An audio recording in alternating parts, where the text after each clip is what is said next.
जय जगन्नाथ। दर्शक बंधु मु ज्योतिर्विद पद्मनाभ आपण मानकु astro TV Odia YouTube channel को स्वागत करुछि।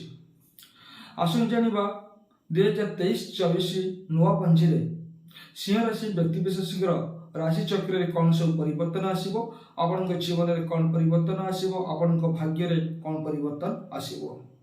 दर्शक बंधु हमर नुआ पंजी 2023 एप्रिल मास 14 रु 2024 एप्रिल मास 14 तारिख पर्यंत भोग होगी। समय सीमा मध्य आपणकर जीवन में विभिन्न परिवर्तन आसीबो। आमे आगो जानिबा आपणकर जीवन में कौन सब परिवर्तन आसीबो। दर्शक बंधु सिंह राशि व्यक्ति विशेषज्ञ राष्ट्राधिपति होउछन्ती रवि। सेतिपई आपण बहुत साहसी, बहुत जिदखोर, आपण निज कर्म उपरे निज क्यारियर उपरे अधिक फोकस रखिथांती। आपण बहुत साहसी, बहुत पराक्रमी मध्य। आपण बहुत किछि कार्य सब निजे करिथांती। आपण सब किछि कार्य निजे करबा पई चाहतांती। आपण कहा ऊपर निर्भरशील हेबाकू पसंद करि नथांती। ए सिंह राशि रो व्यक्ति विशेष साधारणतः गवर्नमेंट सेक्टर ऊपर कार्य करथांती, सरकार जॉब करथांती एवं प्रशासन क्षेत्र में मध्य आपण कार्य करिथांती।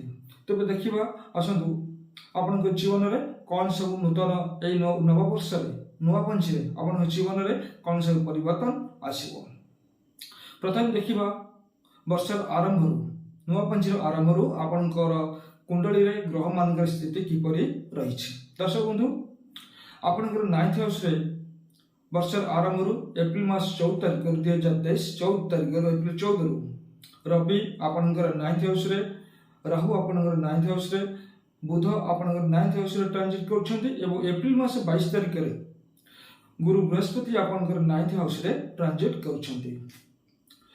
दर्शक बंधु शनि आपनकर 7th हाउस रे ट्रांजिट करछन्ती, केतु आपनकर 3rd हाउस रे ट्रांजिट करछन्ती, शुक्र आपनकर 10th हाउस रे, मंगल आपनकर 11th हाउस रे ट्रांजिट करछन्ती। एपरि ग्रह मानकर स्थिति आपनकर कुंडली रे वर्ष आरंभ अछि। तबे देखिबा आपनकर कोन सब रिजल्ट आपनको मिलिबो। नवेम्बर 29 तारिख रे 2023 नवेम्बर 29 तारिख रे राहु एवं केतुकर ट्रांजिट होबो। राशि परिवर्तन जतबेले करिवे राहु आपनकर 8th हाउस रे ट्रांजिट करिवे एवं केतु आपनकर 2nd हाउस रे ट्रांजिट करिवे। तबे आसुन देखियो ए नवेम्बर 29 तारिख पर्यंत आपनकर राशि चक्र रे कोन सब परिवर्तन आसुछि। दर्शक बंधु आपनकर वर्ष आरंभ राहु, रवि, बुध एवं बृहस्पति आपनकर 9th हाउस रे ट्रांजिट करछन्ती। जा फल आपनकर जीवन में बहुत किछि परिवर्तन आसीबो। गुरु बृहस्पति 9th हाउस रे ट्रांजिट करछन्ती एवं राहु आपनकर 9th हाउस रे ट्रांजिट करछन्ती।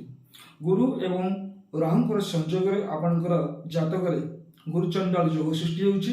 रवि एवं राहुंकर संयोग रे मध्य आपनकर जातक रे ग्रहण योग सृष्टि होउछि। ए समय आपन जीवन रे किछि मेरिट्स एंड डिमेरिट्स उभय आपन पॉजिटिव एंड नेगेटिव फल मध्य आपन को मिलिबो। दर्शक बंधु आपन एही सब क्षेत्र रे आपनकर मध्य उन्नति यथेष्ट हबो। शिक्षा क्षेत्र रे जो माने अछंती, एजुकेशन लाइन रे जो माने अछंती, सेमानकर एजुकेशन लाइन बहुत बढ़िया रहिबो। शिक्षक माने जो माने अछंती, लेक्चर अछंती, सेमाने इनकर लाइफ बहुत भल रहिबो। सेमान बहुत उन्नति करिवे। ए समय रे आपनकर एजुकेशन नै कि आपन बहुत भल करिवे। आपण दूरयात्रा मध्य निश्चित भाव में दूरयात्रा करेंगे। आपंकर दूरयात्रा करने बहुत समय भल अच्छी। फाइनेंशियल क्षेत्र में आपंकर गुरु बृहस्पति आपन को बहुत किसी अर्थ आपन प्रदान करेंगे। आपन बहुत इनकम आपंकर हम। आपंकर 11th हाउस रे मंगल अच्छा, 10th हाउस रे शुक्र अच्छा एवं 9th हाउस रे जितेबाला आपंकर गुरु बृहस्पति ट्रांजिट कर समय बहुत भल रही। आपन बहुत किसी इनकम समय करेंगे। आपंकर एप्रिल मई जून मास 15 पर्यंत एमती बहुत भल समय अच्छी। जहाँफल यही समय गुड़िक मध्य आपंकर बहुत भल रिजल्ट हम। फाइनेंशियल क्षेत्र में आपन को बहुत किसी लाभ मिल, आपन बहुत किसी धन यह समय मध्य आप पाइबे। दर्शक बंधु जो मैंने अछंती अथर अछंती बही लिखुछंती बही बिकुछंती पुस्तक को नहीं एमती किसी बिजनेस करूछंती सेमानकर मध्य बहुत भल रहइबो जे मन लेखा लेखि करूछंती सेमान को पाई मध्य बहुत भल रहइबो गुरु जेहेतु आपन 9th हाउस रे रहउछंती आपन पाई बहुत भल समय ए सब रहइबो। दर्शक बंधु एवं आपण जो मैंने बिजनेस करुछंती से माने ई बिजनेस क्षेत्र में मध्य सेमानकर लाभ हबो तथा आपण सब क्षेत्र टिके जगी रखी कार्य करने को पड़ो जेहेतु आपणकर गुरुचंडाल युग चली ए समय मध्य आपन को बहुत जगी रखी काम करने पड़ो नचेत आपन को किसी समस्या सम्मुखीन होगा पड़ो।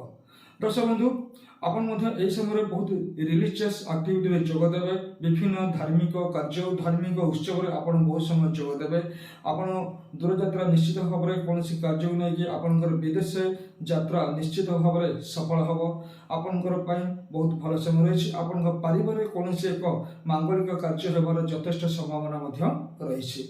दर्शक बंधु आपनकर ए पीरियड मध्य आपन को बहुत किछि लाभ रही।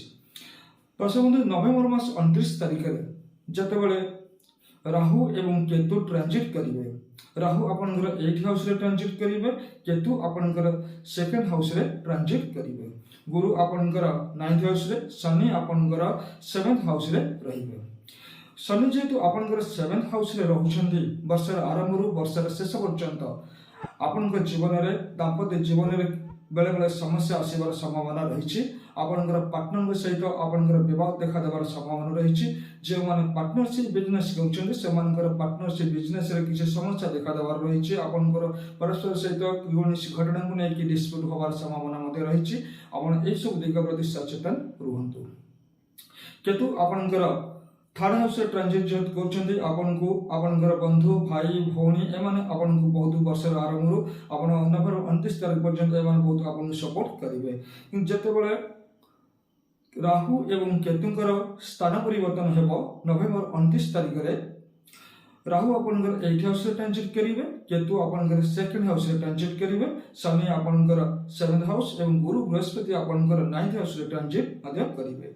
एही समय रे गुरु बृहस्पति आपन पई बहुत भल रिजल्ट देबे गुरु बृहस्पति आपनकर 1st house 3rd house and 5th house को देखुछंती जेतेबेले गुरुचंडाल युगर परिसमाप्ति घटिबो नवेम्बर 29 तारिख परे परे आपण पई समय बहुत अनुकूल रहिबो बहुत भल रहिबो गुरु बृहस्पति आपन बहुत किछि शुभ फल देबे आपण एही समय रे आपनकर इनकम मध्य बहुत बढ़िबो आपन जो रिलेशनशिप रे सामान्य किछि समस्या आस्थिला से रिलेशनशिप रे आपण कर स्ट्रांग हे जिवे आपनकर ए समय मध्य किछि बहुत भल किछि कार्य होबो फाइनेंशियल भी आहुरी आपन को डेवलपमेंट मध्य मिलबो ए समय मध्य आपन पई बहुत भल अछि संतान मानकर बहुत भल रिजल्ट मध्य पाइबे आपन पई संतान मानकर एजुकेशन बहुत भी भल रहिबो प्रथम रु भी आपनकर संतान मानकर एजुकेशन बहुत भल रहिबो संतान माने बहुत मध्य सक्सेस हेबो।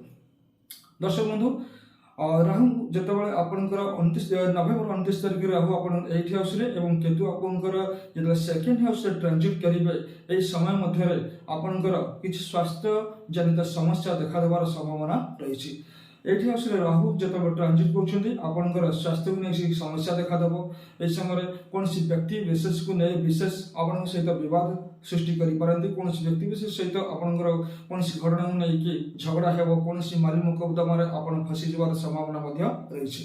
दर्शक बंधु ए समय मध्य आपन किछि आर्थिक लॉस हेबार संभावना अछि टंका पैसा को नै कि आपन किछि चोरी हे जबार संभावना अछि किछि लॉस हेबार संभावना अछि सेते पय आपन सचेतन रहिबे।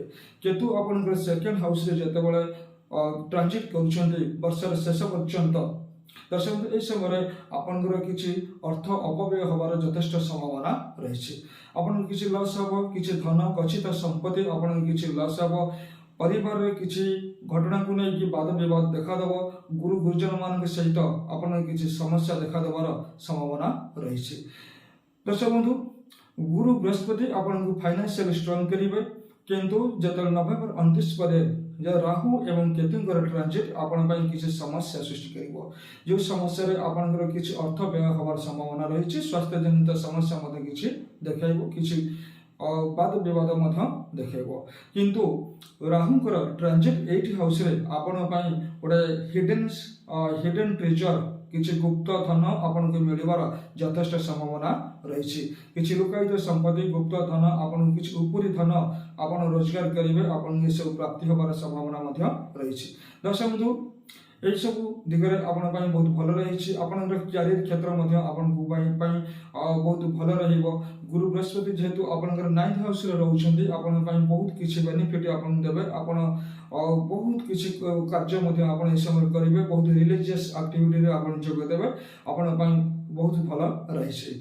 एवं विवाह कार्य जो मानकर व्यवहार समय अच्छी से समय विवाह कार्य कर विवाह कार्य संपन्न निश्चित भाव में आपनकर विवाह को लेकिन वर्तमान सुधा किसी डिस्प्यूट चली प्रॉब्लम चली कारण आपण कौन मनपसंद जीवन साथी वर्तमान सुधा पाई पारना किंतु वर्तमान सुधा आपण विवाह प्रस्ताव आसो एवं नवेम्बर मास 29 तारीख पर आपनकर विवाह जो समस्या रही से समस्या समाधान होकर विवाह कार्य निश्चित भाव में हम।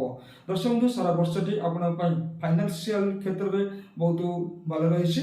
आपनकर आर्थिक स्थिति बहुत मजबूत रही। रिलेशनशिप को लेकिन बहुत मजबूत आपन रहिबे। आपन जदि विदेश यात्रा करछन्ती तबे वर्षटी आपन बहुत भल फल दब। आपन बहुत किछि आपन विदेश यात्रा आपनकर लक्ष्य निश्चित भाव में पूर्ण करेंगे। आपन समय बहुत भल रहिबो एवं आपन को लक्ष्य निश्चित भाव में आपन को सक्सेस दब।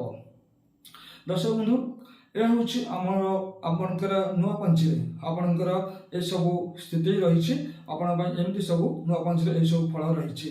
एवं देखा आपनकर ए नुआ पंची आय एवं व्यय केते मात्रा रे रही। दर्शक बंधु नुआ पंची आपनकर आय बहुत भल रही। नुआ पंची 2023-24 आपनकर आय रही 8 भाग एवं आपनकर व्यय रही 5 भाग एवं स्थिति रही 3 भाग।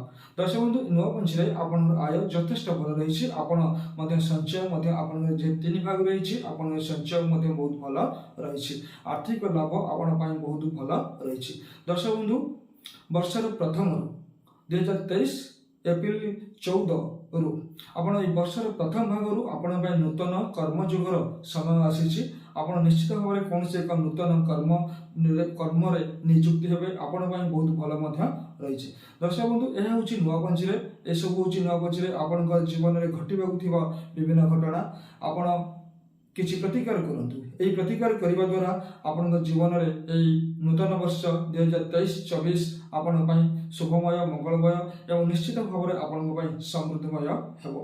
दर्शक बंधु आपण प्रत्येक दिन आपन राष्ट्राधिपति होउछन्ती रवि।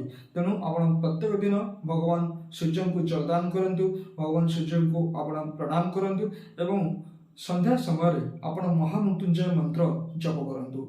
एही मंत्र जप करबा द्वारा एवं भगवान सूर्य को जलदान करबा द्वारा आपनकर जो किछि अशुभ फल रही स्वास्थ्य जनित किछि समस्या रही एवं किछि वाद विवाद रही ए जो प्रॉब्लम किछि रही ए सब प्रॉब्लम समाधान हो जिवो एवं वर्षटी निश्चित भाव में आपण सुखमय रहिबो आपण समृद्धि आनी देबो। आशा करूछि दर्शक बंधु आपण माने निश्चित ए प्रतिकार करिवे एवं आपण जीवन निश्चित भाव में सुखमय नूतन वर्ष सुख समृद्धिमय हेबो एवं आपण निश्चित भाव में आपनकर मनस्कामना सब किछि पूर्ण हेबो। आपण समय बहुत अनुकूल रहिबो। दर्शक बंधु जो मैंने आम चैनल को सब्सक्राइब करना आम चैनल टी सब्सक्राइब करूँ एवं भिडियोटी को आपण अन्य मानक शेयर करूँ। आशा करुछि आपनकर भगवान कृपारू आपनकर जीवन सुखमय एवं आपनकर जीवन समृद्धिमय निश्चित भाव में हेउ। धन्यवाद।